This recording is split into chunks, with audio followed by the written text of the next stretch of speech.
Olá, literapistas! Hoje estamos aqui para uma conversa com o autor e temos um autor muito especial. Mas antes eu vou apresentar as minhas colegas, minhas amigas. Eu tenho ao meu lado a Flávia Castro. Olá. Raquel Laranjeira Paz. Oi. E eu, Flávia Amâncio. Bom, vou apresentar agora o nosso autor. Ele é o Ricardo Terto, ele é escritor, roteirista e editor de áudio.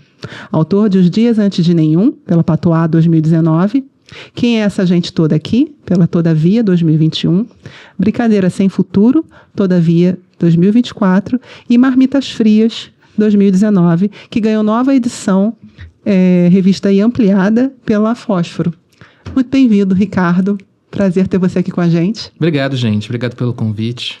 Prazer estar com vocês. Vamos conversar então com o Ricardo sobre Marmitas Frias, seu livro de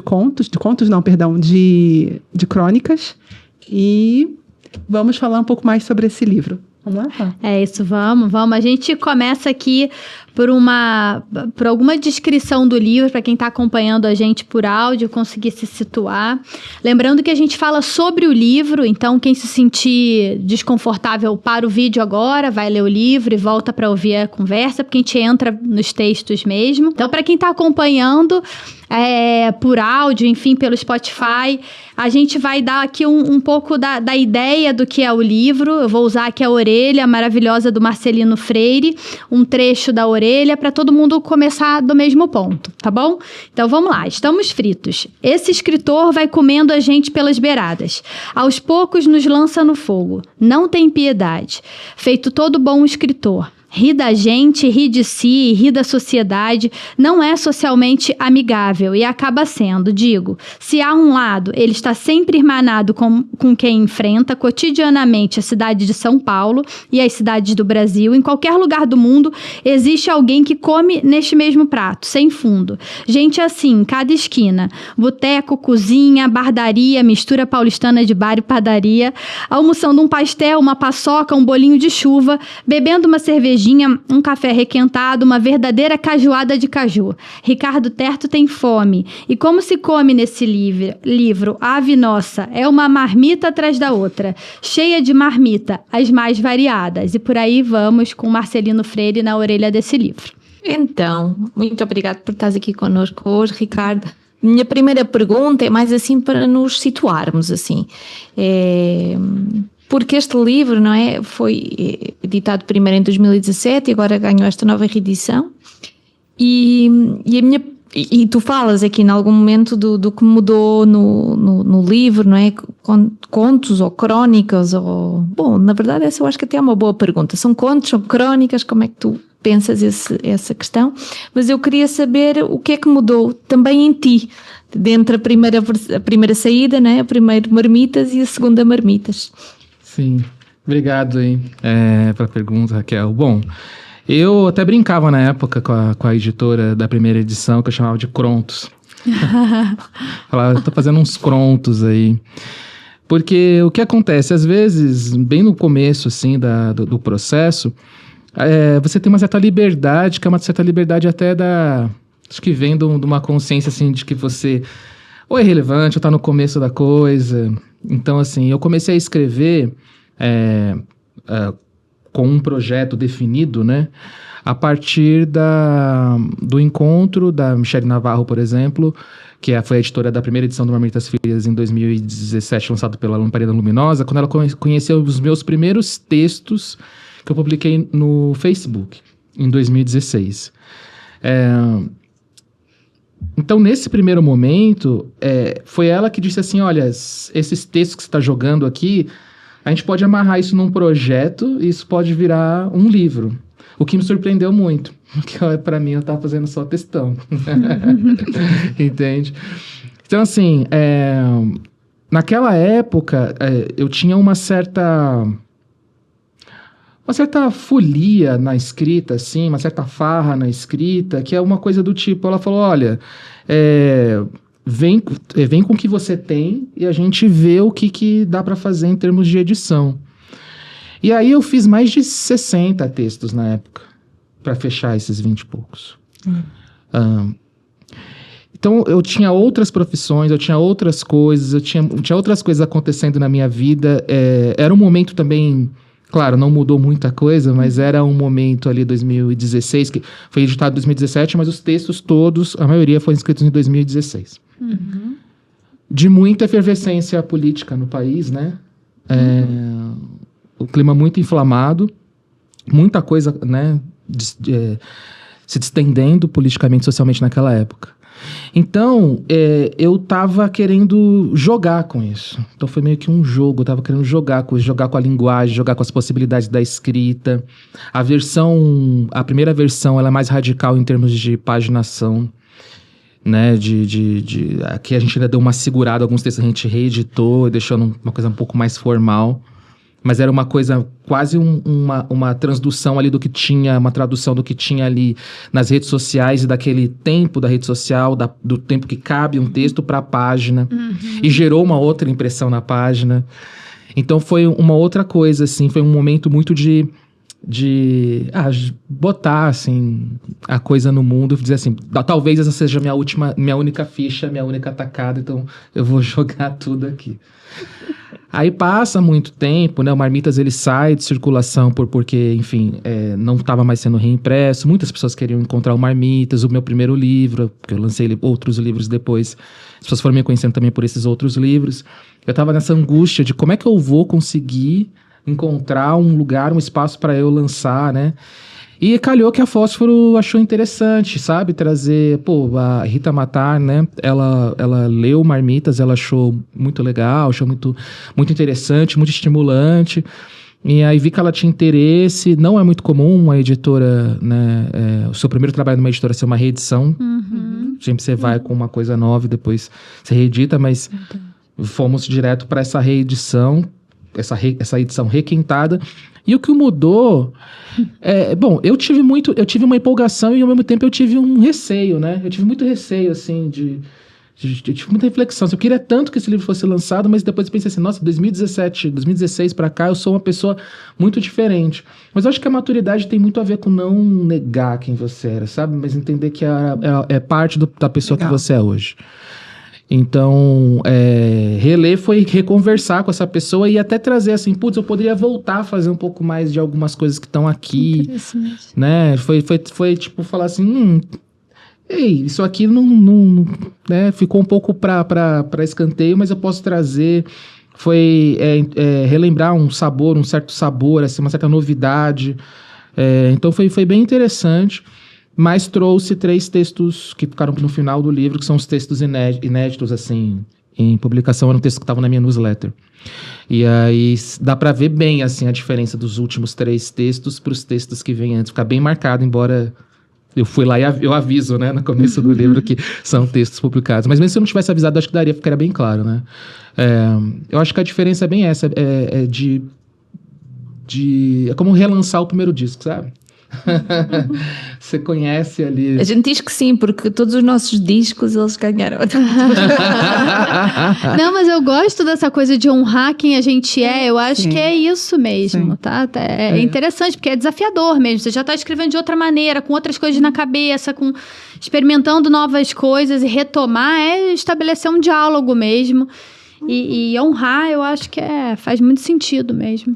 Sim. E esse livro vai continuar sendo um mistério para mim, assim, ele alcança um público muito amplo, muito diverso.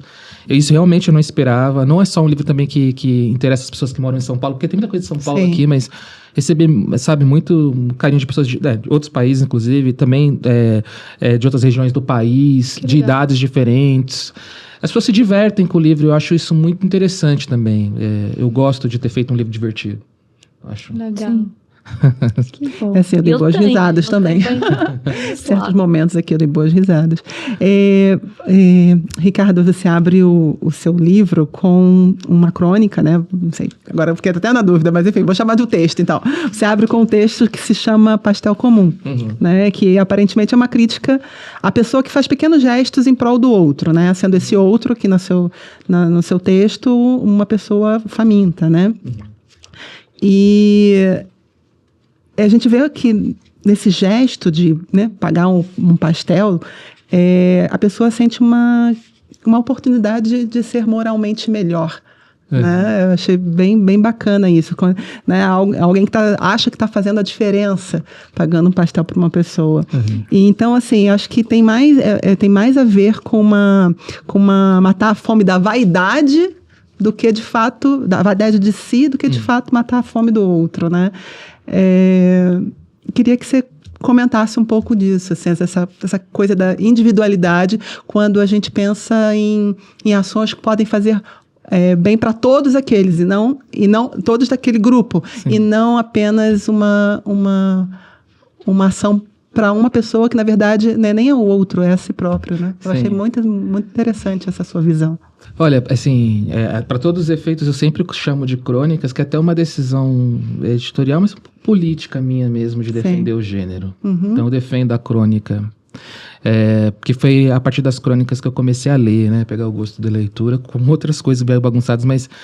Então, eu sempre chamo de crônica, apesar de ter mesmo essa coisa mais limítrofe, assim, com outras coisas do conto e tal, assim.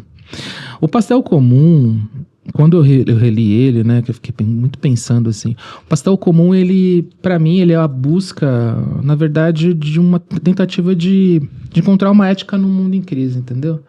Porque assim, na verdade, a minha teoria mesmo, início tá nesse livro, tá no Quem é essa gente toda aqui, também no Dias Antes de Nenhum, tá? Brincadeira Sem Futuro não, que é uma coisa um pouco mais diferente. Mas é de que as crises são inevitáveis, o conflito humano é inevitável, o convívio é sempre uma disputa, mas a gente tinha ferramentas até certo momento da nossa história, da humanidade, então a gente tinha mais ferramentas para superar essas contradições. E agora, o que a gente caminha é para um individualismo que destrói as possibilidades da gente estabelecer relações com as pessoas. E aí a coisa toda do Pastel Comum é que ele tem essa coisa da linguagem de falar do você, mas também tem um eu ali, tem uma coisa de de eu me colocar como esse agente também, essa pessoa que está caminhando no metrô e vendo as coisas e tal. É que assim, a partir do momento que eu comecei a escrever, e eu cresci na periferia de São Paulo, cresci no extremo leste, ali em Guaianazes, a partir do momento que eu comecei a escrever, eu percebi muito, ainda mais por causa da dinâmica ali aguda do país, que existia uma certa expectativa de que eu conseguisse me enquadrar, tanto de discurso quanto de escrita, num determinado escopo, né? E mais, todo mundo que se comunica, se coloca para jogo na comunicação, tem ali as ferramentas da comunicação, mas é colocado nas costas dessas pessoas como se elas tivessem que fornecer caminhos para as coisas, quando na verdade a comunicação descreve, né, caminhos, possibilidades, ela não inventa nada e nem direciona, porque, enfim, seria uma responsabilidade muito grande. Sim. Então, todas essas coisas estavam passando pela minha cabeça, né? Então, de uma certa ascensão de visibilidade, né? Eu trabalhei, a minha vida inteira eu não trabalhei em comunicação, não vim da comunicação e artes. Meus pais não são intelectuais nem nada, sempre foi atendimento ao público. Minha mãe trabalhou a vida inteira de empregada doméstica, meu pai sempre foi ajudante geral. Eu me interessei por arte, por literatura, por música, por uma série de coisas, por um caminho muito específico.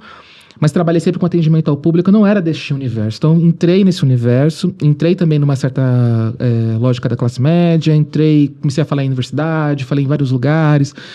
E, ao mesmo tempo, vivia nesse outro pé da minha história, da vida que eu vivi. Então, esse não lugar, né, é um tema também do Pastel Comum. Então, na verdade, não é nem que eu critique especificamente, eu acho que eu descrevo essa situação de você viver ao mesmo tempo, quando você recebe uma certa visibilidade. E isso, eu falo de visibilidade, mas agora é todo mundo, né? Não importa se você tem um trabalho ou não, se você está em redes sociais, eu acho que em algum momento você deve se perguntar, eu estou fazendo isso para essa audiência fantasma? Para essa audiência imaginária, né, para esse ser panóptico e tal. A gente eu tô produzindo, tudo agora é conteúdo, né? Tudo agora é um conteúdo. Então, é uma tentativa de buscar qual que é a essência de alguma coisa ali, né? Por que você faz algo, qual que é a validade das coisas. Por isso que é um caminho mesmo, né? Você vai da estrada da entrada ali do metrô e vai passando por vários caminhos no centro de São Paulo e vai pra essa imagem meio surreal, assim, da pessoa feita de um deserto, né? Que ela expulsa um deserto dentro de si, assim, que vai tomando conta da cidade e tal. Como se fosse um filtro mesmo, né? Da realidade. Eu costumo tentar deixar mais aberto, assim. Apesar de parecer... Muita gente coloca isso, né? Que meus textos são críticos. Mas, a verdade, eu tento olhar com uma certa generosidade até as coisas que eu tento, entre aspas, assim, denunciar ou atingir ou trazer, sabe? Legal. É curioso que agora até lembrei daquele no ensaio sobre a cegueira, né? Aquela frase inicial de se puderes ver, observa. Como é que é? Ai, vou procurar aqui, mas algo deste género, né? Porque eu acho que de facto quando tu falas isso dá muito a chave aqui do livro, né? Nem tanto uma crítica, mas uma observação muito rigorosa, né? E uma das coisas que eu achei muito curioso é que todo o Marmitas, né? Ele fala de comida em algum momento. Ontem eu até estava a falar com a Flávia Amâncio e estava-lhe a dizer, não, todos falam de comida. E começámos assim à procura, não sei se é todos, mas vários, e pelo menos alguma referência à comida. Mas eu queria te dizer que uma das frases assim que ficou para mim mais forte, que eu não consigo localizar, é aquela dos filmes. Que quando uma pessoa tem fome nos filmes, ela rasga a comida. Mas quando uma pessoa tem fome na vida real, ela trata a comida quase como algo sagrado, não é? Então eu achei isso muito interessante pela maneira como o lugar que tu dás à comida aqui, também como algo pensável, não é? Suscetível de ter uma reflexão, suscetível de ser observado. Enfim, eu queria que me falasse um pouquinho disso, porque para mim é muito forte no teu livro. Sim. Toda a coisa da comida foi entrando muito devagar, assim. É muito interessante que a gente às vezes vai com uma intenção, mas não descobre de imediato um código do livro, né? Então foi nas conversas com a Michelle, que foi muito generosa, a gente se encontrava a cada 15 dias, não é muito normal isso em termos de edição, assim, a gente se encontrava a cada 15 dias e mostrava livros novos verdade. E tal. E ela viu o banquete sendo montado aos poucos, entendeu? Porque os textos iam vindo e então ela percebeu essa coisa da comida vir aqui. Tá? O nome Marmitas Frias veio no meio disso. O nome Marmitas Frias vem de uma experiência no telemarketing, que é uma coisa que eu acho que tem relação com o que você está dizendo, que é assim. O telemarketing é uma área, né, de trabalho que eu acho que antecipou precarização de várias outras áreas, né? E aí, lá em 2009, 2010 e tal, a gente já tinha essa coisa de trabalhar e, sabe, terceirizado, e tinha muitas questões trabalhistas ali. E uma das características do telemarketing é o pouco tempo para você almoçar. Então, se muito, você tinha 20 minutos para o horário de almoço. Se muito, às vezes era 15 e tal. E aí era uma empresa com várias pessoas, tinha um local de disputa, essa coisa dos conflitos, que era o micro-ondas. Entendeu? O micro-ondas. Porque é isso, então vai várias pessoas, as pessoas querem esquentar a marmita delas, e tem o micro-ondas, e tem só 20 minutos, faz um cálculo se vale a pena esquentar ou não. De repente uma pessoa vai lá, sempre falo esse caso, a pessoa vai lá, e aí, coloca uma lasanha pra descongelar, entendeu? Atrasa na vida de todo mundo. Aí, às vezes, no cálculo do trabalho ali, compensa comer a marmita fria, entendeu? Daí veio Marmitas Frias. Marmitas Frias veio disso, veio de uma relação entre a sobrevivência, o trabalho. O trabalho é o tema, acho que, principal do Marmitas Frias. O trabalho, a sobrevivência e aquilo que nos sustenta, entendeu? E Marmitas Frias também tem um pouco essa coisa de trazer a lembrança, né? Trazer a memória como uma marmita fria. Aí quando chega o nome Marmita Fria, aí eu intencionalmente vou pensando nos sabores e nos gostos que também fazem parte de todas essas histórias, dessas crônicas, desses textos, né? E de fato, sempre tem, né? Sempre tem alguma coisa ali, sempre tem um cheiro de café, um bolo de saída do metrô. E eu acho um código muito... Hoje talvez esteja falando mais disso. Mas era uma coisa que eu já vinha pensando muito, assim, de como a relação com a comida, ela reflete a relação que a gente anda tendo com a realidade, com o mundo, com as coisas, né? quem tem tempo para preparar uma comida, ou pensar sobre comida, ou sobre lidar com a comida, ou entender a comida como algo, né, sempre é a coisa da pressa, do tempo, de engolir, de não sentir o sabor, do ultraprocessado, esse tipo de coisa, né? E como a crônica tem essa coisa de trazer o específico interessante, e de ir num detalhe de algo que é específico, mas também que tem que ser interessante, algo que seja reconhecível e ao mesmo tempo muito particular, eu acho que a comida é isso. A comida é essa coisa específica e particular. Aí nesse trecho que você fala do pastel comum, sobre a coisa da delicadeza, da coisa da comida, é uma coisa que você observa andando pela cidade. Então você observa, depois, esse texto foi bem antes, mas quando você lembra da pandemia, por exemplo, né, que teve toda essa tragédia nas ruas de São Paulo e tal, você via pessoas, sei lá, tirando... Eu morava na Santa Cecília, eu lembro de ver isso. De eu descer do prédio pro prédio e eu encontrar uma pessoa pegando o resto de pizza que eu tinha comido a noite anterior. Né? É bem... E é isso. Aquilo tem um significado... Não tem uma escolha, né? Aquilo é sempre ou o que você acha, o que você tem ali na hora. E eu sempre acho que tem uma relação meio delicada mesmo, assim, sabe? Queria trazer um pouco de...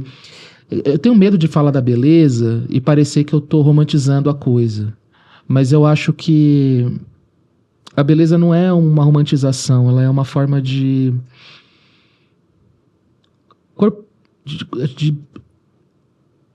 identificação, sabe? Identificação com a coisa. Trazer beleza para um momento de beleza, mesmo num texto como esse, assim, eu acho que é uma tentativa de tirar pessoas do automático e fazer as pessoas se identificarem com outras camadas da realidade, né? Camadas sociais. E a beleza, ela é excelente para identificação. Sim. Aquilo que nos atinge, o medo, a raiva e tal, mas a beleza também.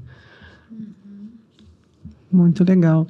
Você está falando sobre a observação de São Paulo, né, nas ruas de São Paulo. As suas crônicas se passam, em boa parte, na cidade de São Paulo, né?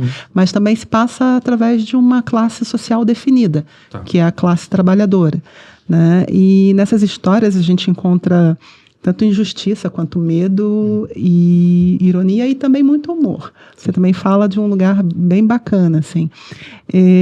Mas tem um momento em que a segregação das classes sociais, ela desaparece no texto, que é no texto 27 Peixes. Né? Ali você nos coloca toda a humanidade dentro de um balde, né? Onde um Deus ordenador e gestor de todos nós é um menino de 9 anos. Eu achei genial esse texto, até postei ele lá na nossa página. Naquele momento somos todos peixes lutando para sobreviver, né? Não existe mais a segregação que vimos, né? E eu fiquei pensando se aquilo não era um lembrete da nossa mortalidade. Queria que você comentasse. Pois é, então nessa coisa de disparar marmitas para vários lados, assim, esse 27 Peixes aí acaba antecipando os caminhos que eu fui adotar ali no Brincadeira Sem Futuro. Eu gosto muito de trazer a coisa do passado, enfim, uma palavra que começou a ficar meio maldita assim no mercado editorial, que é a coisa das vivências. Mas eu gosto de partir dessas experiências, pensar o que eu posso fazer em termos de imaginação, de estética, de literatura acerca disso. E o 27 Peixes, eu não sei em que momento, porque claro, não foi na ordem ali, não sei em que momento que ele entrou, essa ideia de escrever dessa forma, de ter essa quebra assim, mais nostálgica.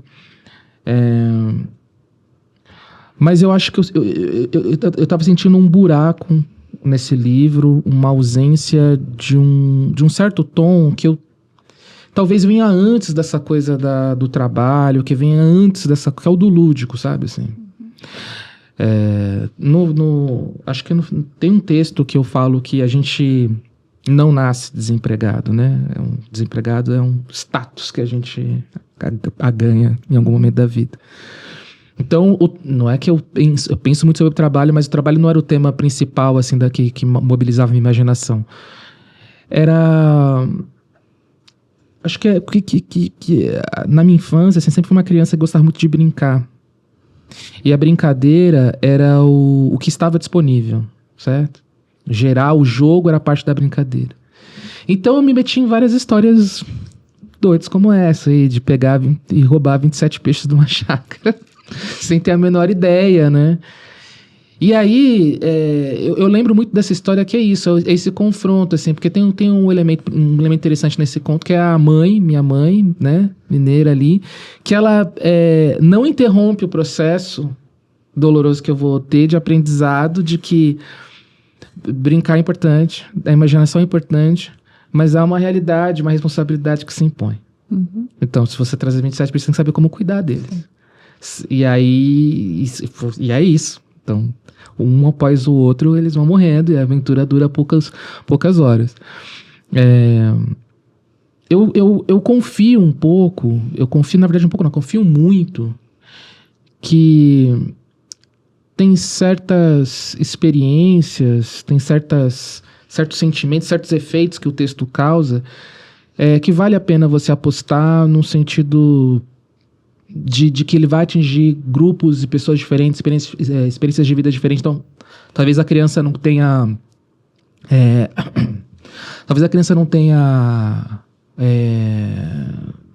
matado alguns peixes, mas até matado um passarinho, uma coisa assim.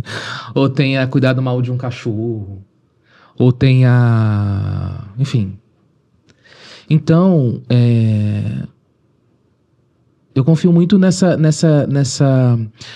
ideia de que a literatura não necessariamente ela faz você pensar, como as pessoas falam, o livro me fez pensar. Eu acho que ela provoca você pensar sobre o seu pensamento. Ou seja, refletir sobre o que você sentiu, sobre o que você viveu de alguma maneira. Criar imagens sobre isso. E pensar às vezes é isso. Às vezes pensar é só criar uma imagem. Sim. Só dar uma imagem para aquilo já é pensar. Então, acho que eu estava satisfeito. Para mim deve ter sido um dos últimos. Eu estava satisfeito da corrida que eu fiz pela cidade, pelo passado, por algumas coisas. Falei, já tenho textos interessantes nisso, deixa eu apontar para outras direções. Aí tem uns outros que são mais assim também. Do ioiô, né, mais assim. Tem alguns que são mais assim, que são mais dentro de um aspecto que depois eu vou abordar em outros textos da existência mesmo, de você como sujeito, tentando encontrar significado nas coisas. É isso, e eu queria continuar, porque eu vou ficar nesse mesmo texto, e acho que é uma das propostas da gente aqui, Ricardo, que é essa, né?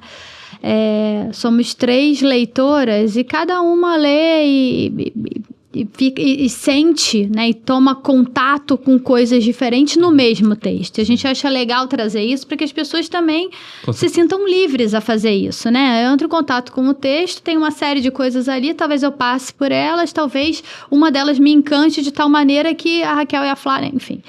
Então, eu também marquei esse como um texto crucial para a antologia, uma espécie de reflexão sobre a vida, as sortes, as origens e destino dos viventes, o aspecto tantas vezes insólito de uma realidade que atravessa, em especial, os brasileiros, né? Então, tem lá a história do tanque, os peixes que pulam para fora. Uhum. E esses peixes estribuchando fora do balde, ou se debatendo, e o menino com agonia de tocá-los, ainda que fosse para salvá-los. Ele quer salvar, mas ele tem agonia, então ele fica naquele impasse. E essa situação do impasse, esse intervalo, essa suspensão, para mim o contato interessante, né? Assim, você está implicado naquilo, você está paralisado, você pode fazer... Então, tem uma coisa que está ali posta, muito bem posta, e essa cena sendo retomada por toda a vida pelo narrador. E as diversas reflexões sobre ela ao longo da vida, né? Desse amadurecimento e na forma como ela volta. A cena volta para esse cara à medida que ele vai amadurecendo. E esse incômodo, que no final compõe uma espécie de uma mitologia pessoal desse narrador, né? E aí eu queria ler o trecho, tá? Até para as pessoas tomarem contato aqui com o seu texto, que é na página 65 desse conto, 27 peixes. Vamos lá. E por último foi o pensamento mais esquisito. Naquela época mesmo, eu soube sobre a memória de curta duração dos peixinhos e aí ficava imaginando como para eles a vida tem várias versões. É como nascer de novo em lugares aleatórios todo o tempo. Daí me arrepiou pensar na última versão da memória do Clayton. Talvez ele tenha acordado já fora do balde, se estrebuchando. Provavelmente achando a vida demasiadamente desconfortável e cruel. Ou também, mesmo sem saber o que é, parecia ter alguma coisa muito importante dentro daquele balde que ele gostaria de experimentar. A pior parte é nem sequer ser o balde, é ser o riacho, uma coisa da qual não se lembra mais. E se o nosso corpo tem saudade de coisas que a nossa mente já esqueceu? Foi depois disso que eu desisti de dormir. E aí eu fiquei pensando no livro inteiro, a partir dessa cena, dessa reflexão final, né, desse fechamento desse conto. E queria te perguntar se escrever é aplacar essa saudade ou é desistir de vez de dormir? Pois é, né?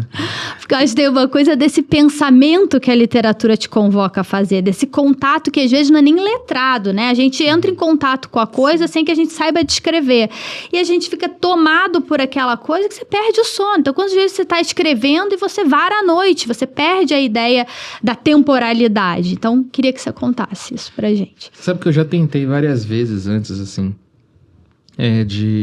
dessa fase na minha vida a partir de 2016, eu tentei várias vezes escapar, assim, da escrita, assim, de várias formas, mas acabava voltando para ela. E não é num sentido, não acredito nessa coisa da vocação, nem nada. Eu na escrita, eu escrevo, eu falo isso, às vezes pode soar até meio prepotente, mas eu escrevo porque eu sinto que eu posso fazer isso. Mas isso é uma coisa muito complexa, porque você sente que você pode fazer algo. E como é que você constrói poder fazer algo? Então, assim, eu cresci com muitas coisas das quais eu aprendi dentro das trocas humanas que eu não poderia fazer. E a escrita ficou naquele lugar, naquele ponto cego. Porque é difícil falar, você não pode escrever.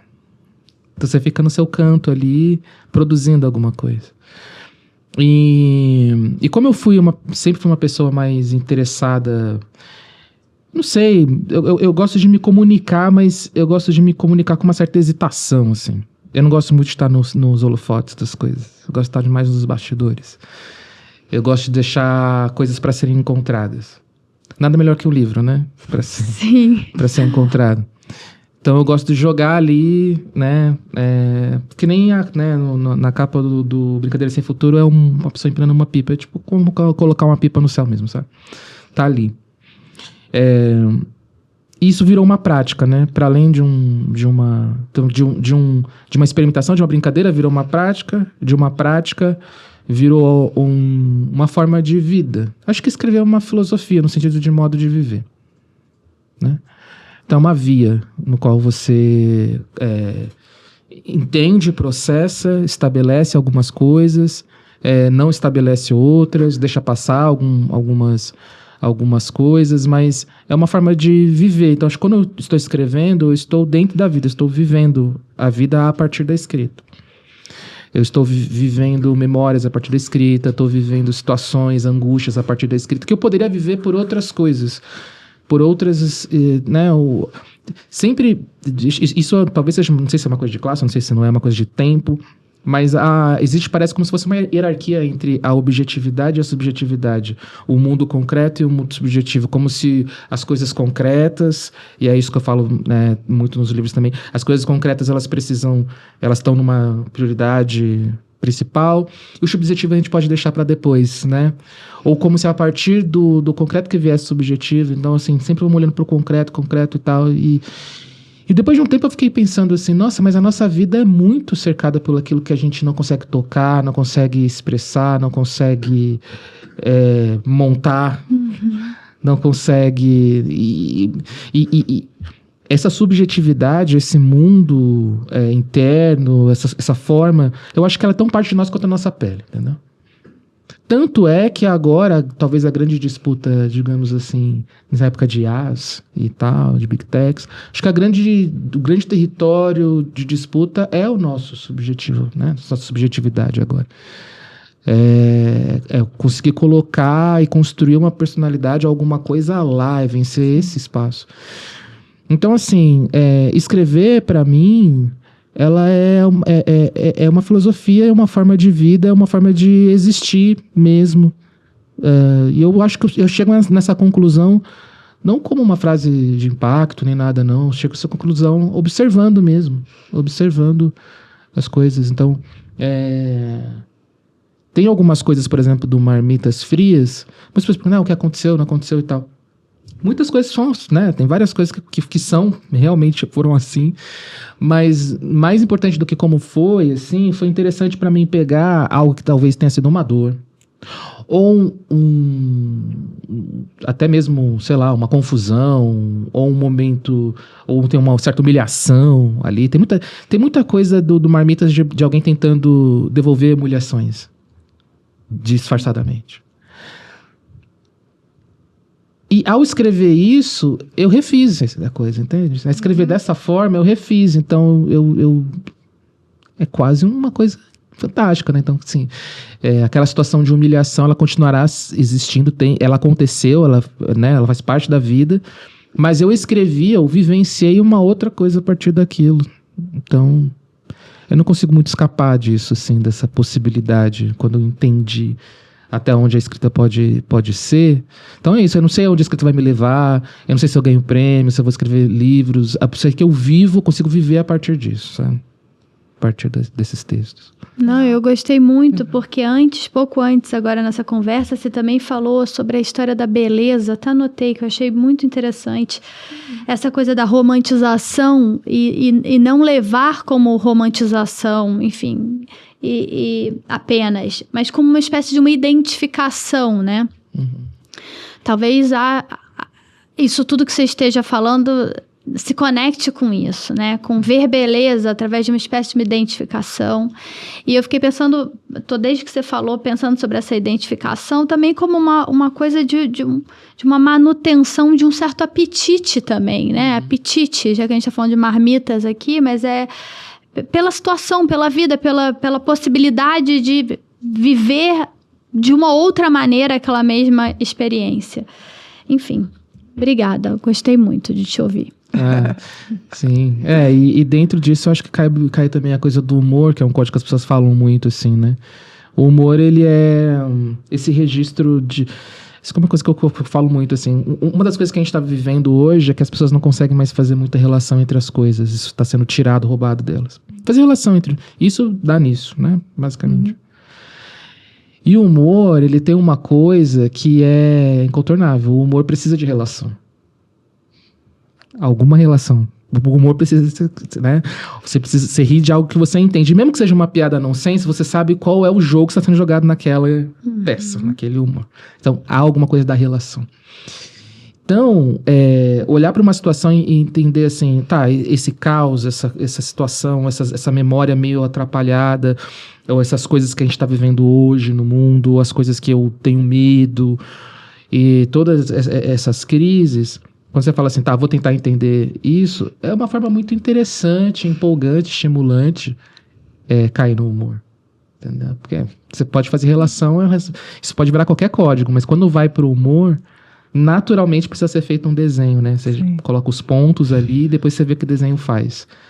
E isso é divertido. Na verdade, eu acho que as minhas crônicas são basicamente isso. Eu coloco alguns pontos, assim, no papel. Depois eu vejo o que o desenho faz, né? E às vezes pode fazer mais do que um desenho. Legal. Nessa chave Deixa só atravessar aqui um pouquinho, porque falaste de uma coisa que ia ser uma pergunta minha. Na verdade, eu já meio que desfiz essa pergunta, mas eu achei isso do humor muito importante, assim. Até a pergunta era um bocadinho isto, né? Porque eu li o livro como se ele fosse de contos. Aí eu pensava, não, mas são quase crónicas. Mas eu não sei o que são, mas são textos com humor, né? E eu acho, assim, daquilo que tu estás a falar hoje, uma das coisas que eu tenho pensado mais acerca de como nós transmitimos a realidade hoje em dia esta coisa de cada vez haver mais, o humor ter um lugar cada vez mais específico, com os stand-ups, não é, com os especiais e tudo, mas em que eu acho que em muitas culturas, talvez na norte-americana especialmente, ou se calhar eu conheço mais, acho que o humor está quase no lugar de uma certa filosofia cada vez mais, né? Nós temos humoristas que cada vez mais nos relatam a realidade de uma forma filosófica.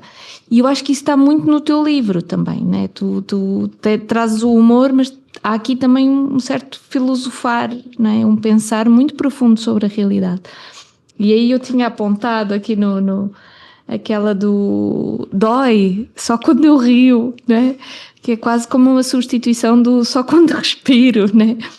Então eu acho que isso é uma sacada muito interessante da tua escrita, assim, esse encontro tão próximo entre a verdade, a ideia, não é? A ideia que vai além da verdade e o humor, porque o humor também ele, de alguma outra maneira deixa-nos sem armas, né? Quando ele pega-nos num ponto como esse, né?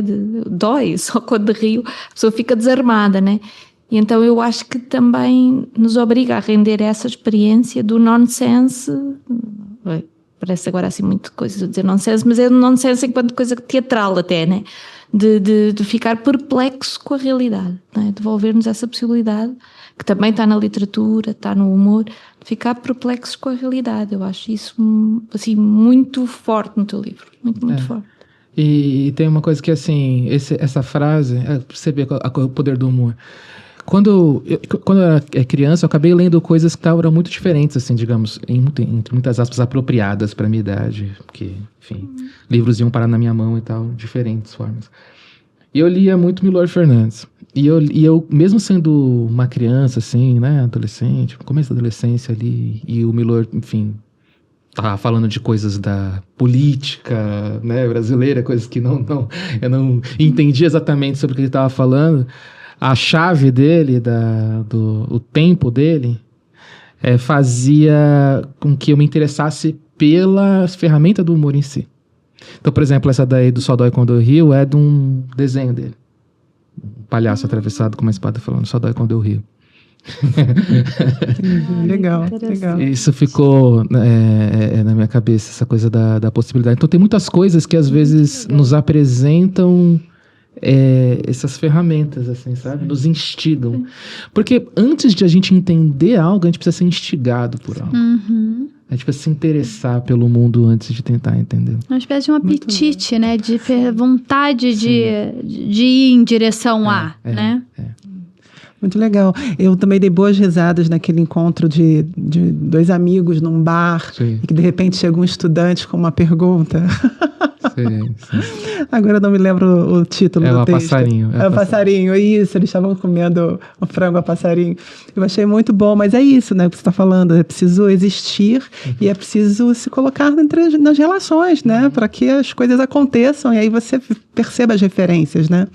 E no seu texto, A Mariposa, a gente vê ali que a presença, ela é um mau agouro.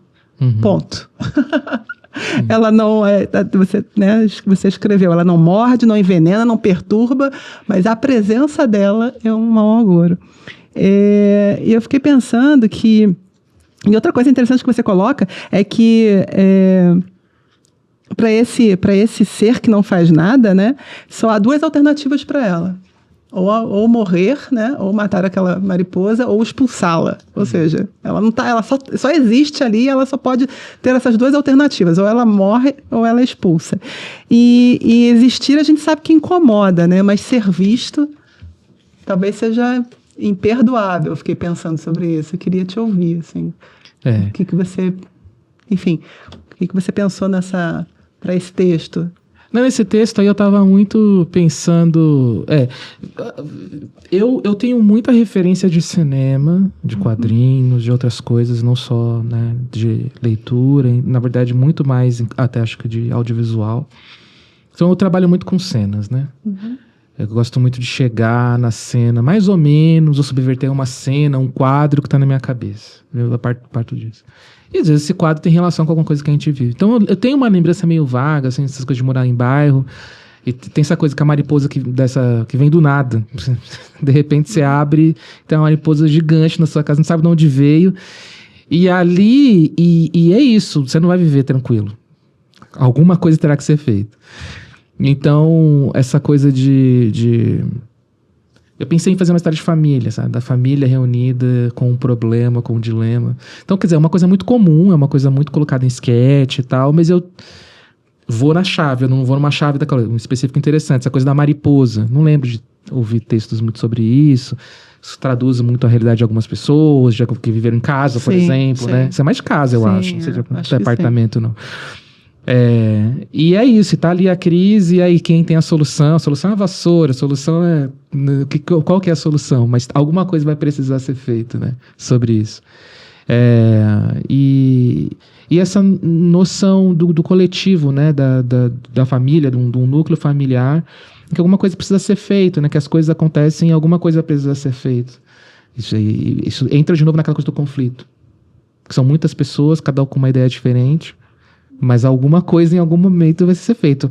Às vezes quem vai resolver é quem vai pegar a vassoura primeiro, de maneira autoritária, sem deliberar muito, e vai fazer isso, né? Mas às vezes ao pegar a vassoura, a mariposa vai voar, vai causar um rebuliço maior ainda do que ela estava quieta ali. E tem essa coisa de algo que não deveria estar ali, e por que não deveria estar ali, né? Porque é isso, não incomoda, né? A mariposa, ela é uma coisa que causa assim, incômodo. Mas, até onde eu sei, não é um bicho venenoso, nem nada, assim. Ela tá ali, vivendo a vida dela, então tem alguma coisa meio que eu também quis trazer de por que algumas coisas incomodam, outras não. Aí eu entro com algumas coisas mais subjetivas, assim, sei lá, talvez outro tipo de bicho não incomodasse tanto, mas a mariposa incomoda, né? Uniu a família também, né? Oi? Uniu a família também, né? Porque todo mundo fica o igual. incômodo une também, né? Muito mais, inclusive. O incômodo une muito, né? Ele mobiliza as pessoas, então.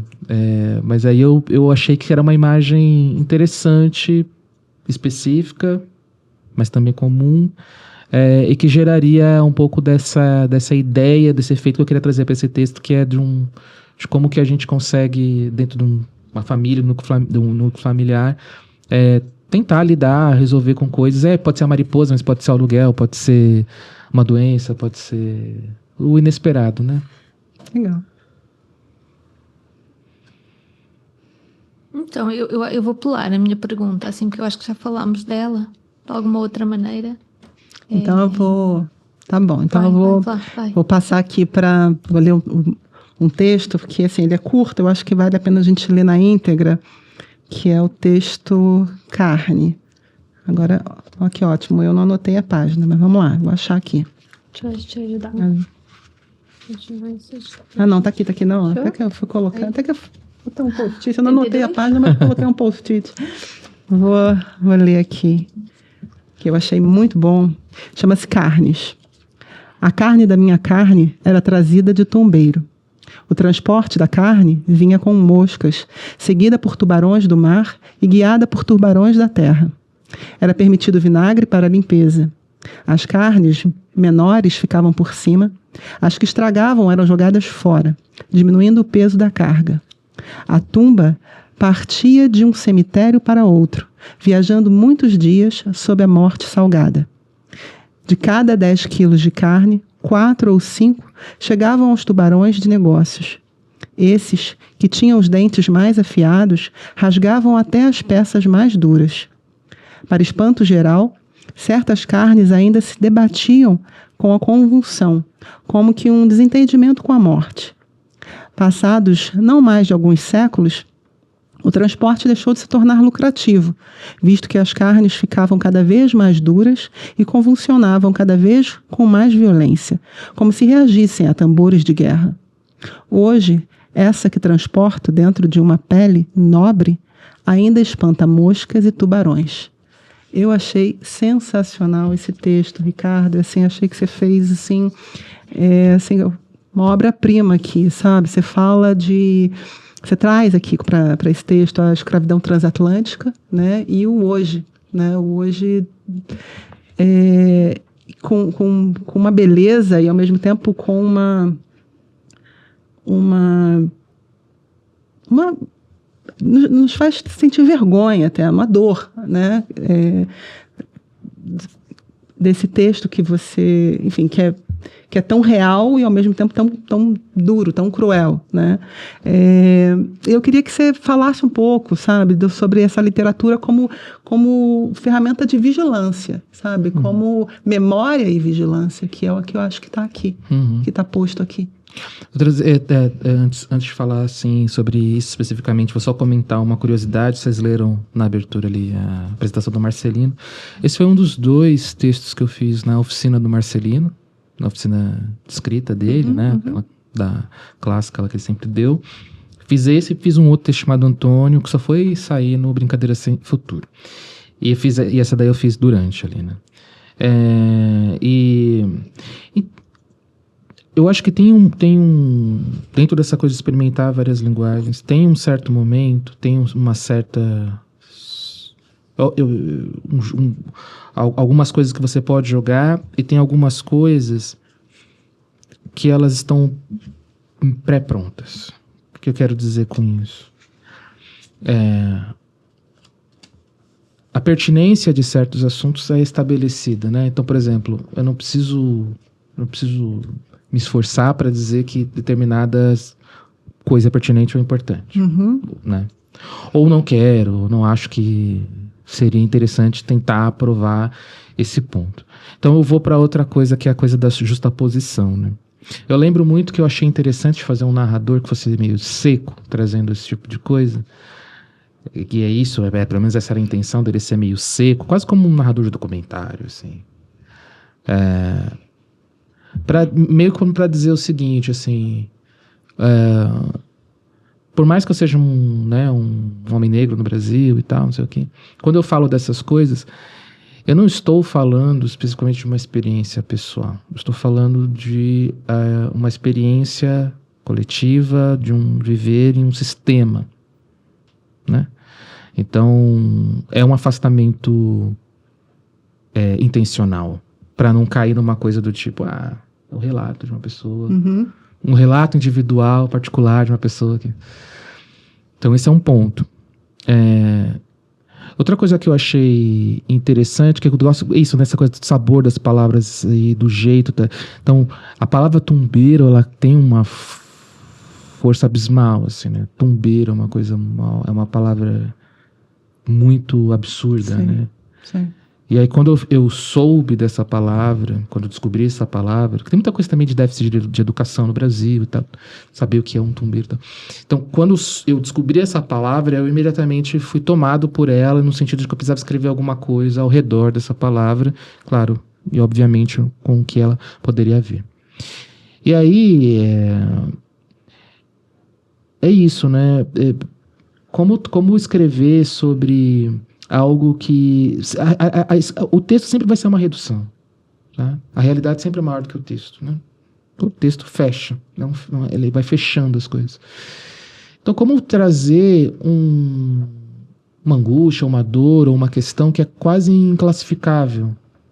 Né? Como suportar dessa forma? E aí a ideia é assim, não tem como, né? Não tem como você fazer caber num texto esse tipo de assunto, Então, eu pensei especificamente em trazer um texto que ele fosse que ele puxasse um pouco, que ele ressoasse um pouco a palavra tombeiro. Essa coisa do tubarão, tombeiro, todas essas coisas, elas foram pensadas desse sentido. Então, como se tivesse um centro do texto, a palavra tombeiro, e as coisas ao redor, que é meio que um mapa de sensações e de coisas ali. E, de novo, mesmo na dor, mesmo na angústia, aquilo que pode ser interessante, depois pode ser algo que te mobiliza depois, o que faça você se interessar pelo assunto depois, né? Então, foi mais ou menos essa a intenção nesse texto, né? Eu acho que a literatura, não especificamente só a literatura, mas as artes como um todo, né?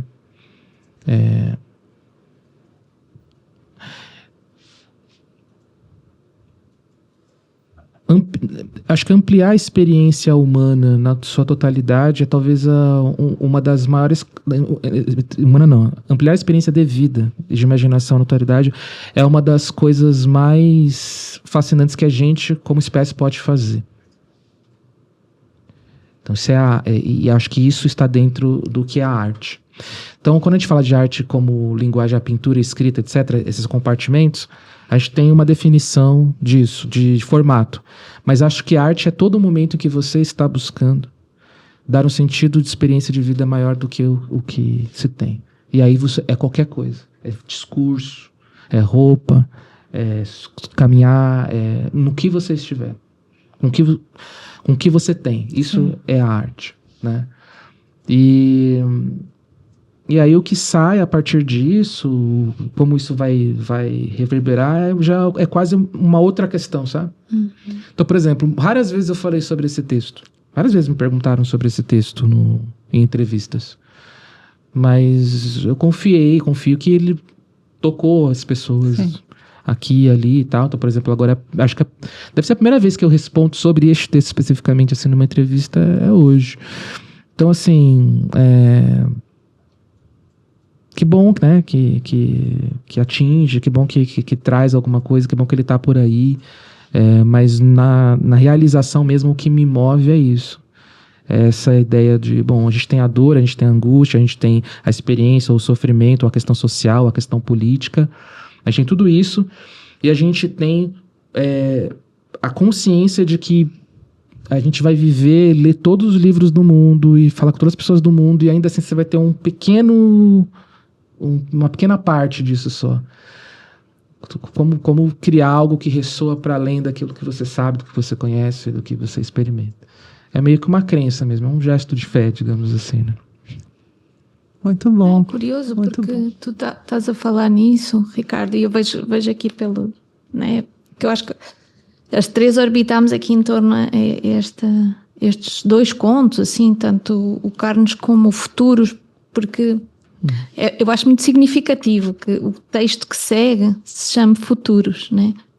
E eu vou ler o início porque eu acho que dá conta assim também. É quase como se o texto não terminasse na Tubarões, mas continuasse para o Futuros, né? Como se fosse uma experiência mesmo de mergulho. Então tu no Futuros diz: neste momento vários futuros possíveis te disputam. Vários futuros disputam a humanidade. Vários próximos anos, vários próximos dias, vários próximos minutos. Tem um minuto logo ali que quer te matar embaixo das rodas da Honda Civic, tal. Depois vai a existência de um instante, né? Então, este Futuros, ao mesmo tempo que o Carnes faz referência ao passado e ao presente, né? Ao que ainda ecoa, o Futuros diz, então e para a frente, né? O que é que acontece? E depois brinca com a coisa da nota dos 5 reais, né? Ou seja, traz outra vez esse humor. Mas eu acho que tu no fundo estás aqui também a trazer um bocadinho a pergunta sobre o tempo e a responsabilidade, né? Até que ponto é que nós percebemos o nosso tempo e a responsabilidade do que fazer com o nosso tempo e com o tempo que nos cabe, né? E ao mesmo tempo... como isso tem que ser sério, mas não pode subterrar-nos. Por isso a brincadeira com os 5 reais, que ao mesmo tempo nos alivia, né? Pode ser que eu esteja a pensar em tudo isto, mas também pode ser que eu esteja só contente porque encontrei 5 reais.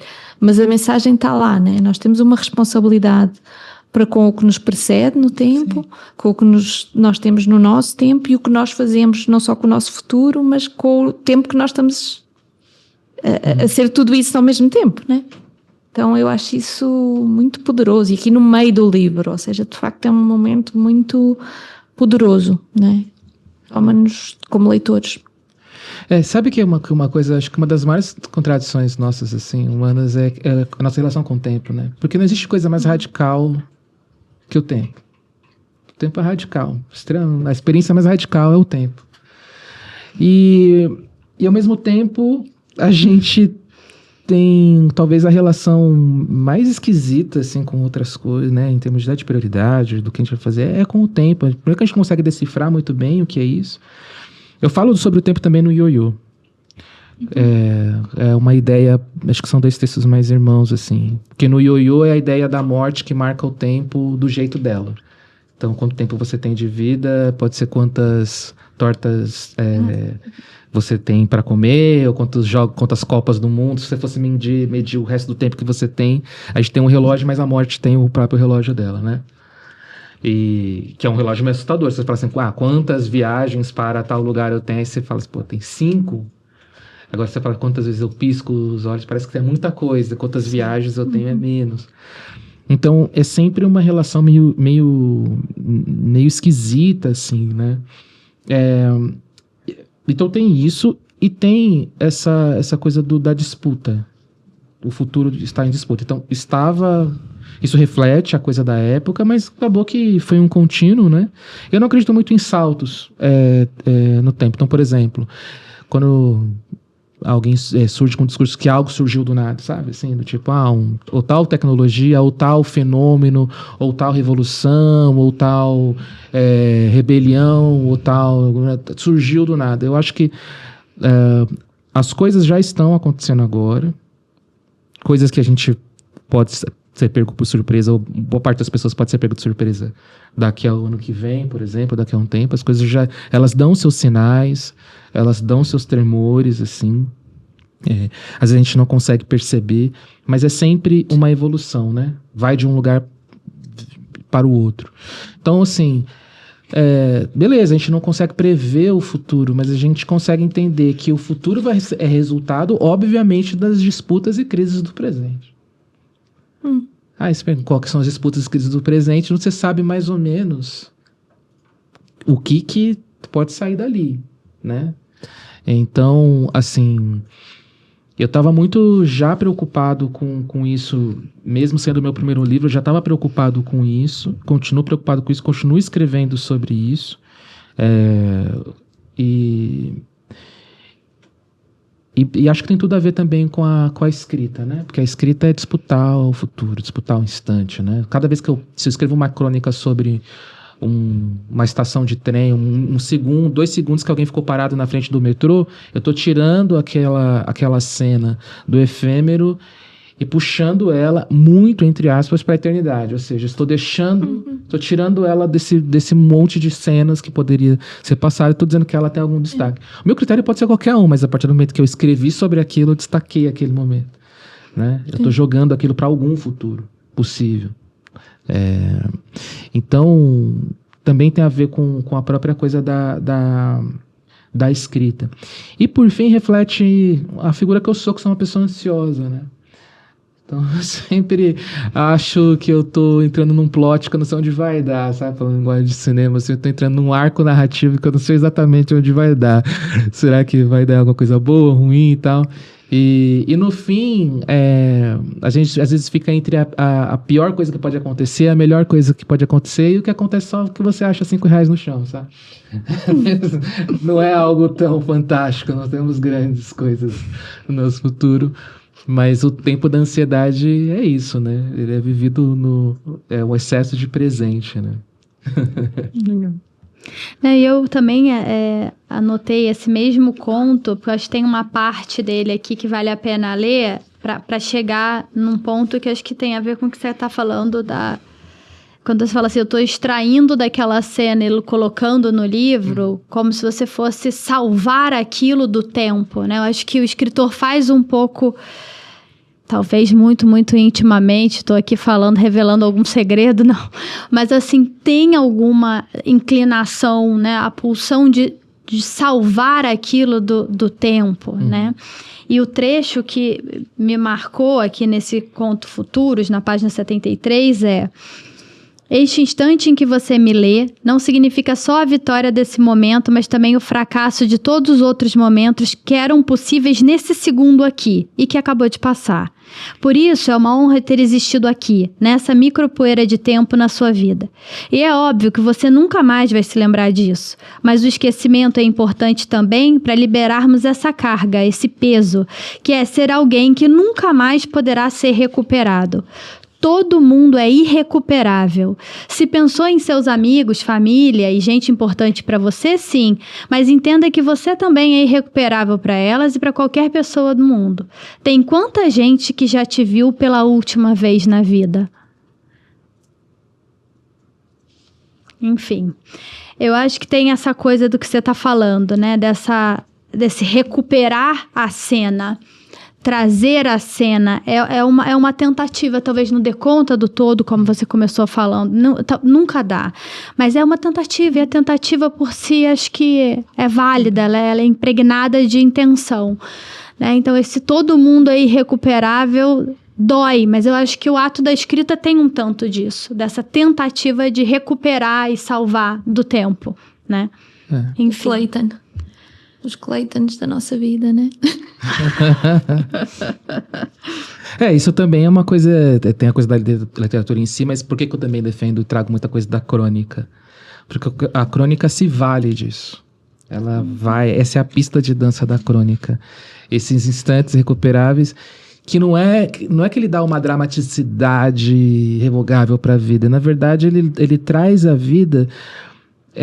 eu acho que dá até um sabor, um prazer para a coisa, que é essa coisa do tipo, também os momentos irrelevantes da nossa vida são irrecuperáveis, também podem ser importantes, também é aquela coisa que te move por algum motivo que não é uma coisa essencialmente nobre, ou talvez seja só porque é divertido, é interessante, é algo que te intriga. Também aquilo pode ter um valor muito íntimo para você. A crônica está bem nesse lugar, nesse espaço. Então, por isso que eu acho interessante o Marmitas visto como um livro de crônicas, na coisa do Cronos mesmo, estou falando do tempo, né? Sim. Partindo do tempo para construir os textos. Sim, até o título, né? Eu ia falar, aqui a pergunta estava, você já respondeu em outro momento, mas vale a pena o comentário que eu dizia do título Marmitas Frias, que frias ele é um adjetivo, enfim, de alguma forma ele qualifica o marmitas, mas ele é um marcador temporal, né? Marmitas frias, ela tá ali, ou devia ser quente, nunca foi, ou não foi comido no tempo certo, ou quem deveria comer por algum motivo não chegou a fazê-lo. Então, nessa árvore de possibilidades estão os Crontos, não é? É aí que eles estão falando sobre isso, né? Muito legal. Legal, muito bem sacado isso. Então, eu acho que estamos aqui a chegar ao fim, mas eu só queria comentar, ainda voltando, fiquei muito com o Clayton, né? Porque eu, agora, depois da nossa conversa, eu olhei para a capa, né? E estão a ver aqui este peixinho. Sim. Eu tive uns peixinhos destes, vários até. E o último que eu tive, o último que eu vi neste estilo na vida, chamava-se Simão, por causa de Viagens na Minha Terra, do Garrett. E o coitado também pulou do balde, assim. Ele tinha tipo um aquáriozinho assim quadrado. E eles tinham-me vendido como um peixe de água fria. E eu fiquei a saber que não, na verdade era um peixe de água quente. E quando chegava o outono, né, foi ali bem em novembro, o peixe pulava e eu punha o peixe de volta no balde. Ele pulava e eu punha de volta. E é muito engraçado, não é? Como esse tipo de experiências, de facto, eles mudam muito a nossa infância. E achei curioso ser exatamente o mesmo peixe. Enfim, só para a gente rir aqui um pouquinho antes de entrar aqui nas nossas proustianas. E acho que vou arrancar eu com por que defeitos tens mais compaixão? Por quais defeitos tenho mais compaixão? Defeitos. Sim. Bom,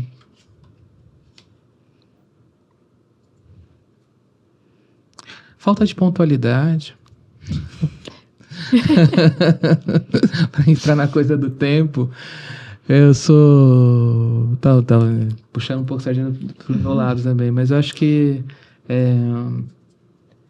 entendo, às vezes, a incapacidade de estar pontual o tempo todo nas coisas, e entregar as coisas no prazo, e todas essas paradas. O que mais? É um só? Ou não? Pode ser mais de um, sabe. mais de um, se você quiser. Acho que um. Hesitação, que também pode ser colocado como um defeito, pelo menos é sempre, não sei, por algum motivo na minha, enfim, educação social, etc., é visto como um defeito, né? A coisa da hesitação. Mas é super passável para mim, assim, pessoas que hesitam. Considero muito. acho muito interessante. Ainda mais que hesitar pode ter uma função prática positiva mesmo, né? Pode ter um resultado positivo mesmo. Então, às vezes, acho que a hesitação é uma coisa interessante, é um defeito que eu passo um puta pano. Ser hesitante. E não ser pontual também. As duas coisas podem estar envolvidas na mesma pessoa, pode ser uma consequência da outra. A pessoa hesita e aí não é pontual. Tá bom. Você foi eu? Que talento você queria ter? Desenhar. Eu queria desenhar. Queria saber desenhar mesmo, assim. Mas eu sei que... mas todo mundo sabe desenhar, porque se você fizer uma coisa, é um desenho ali. Mas eu queria encontrar um traço, encontrar alguma coisa que eu conseguisse expressar. Porque eu faço muita coisa, né? Faço roteiro, componho, toco.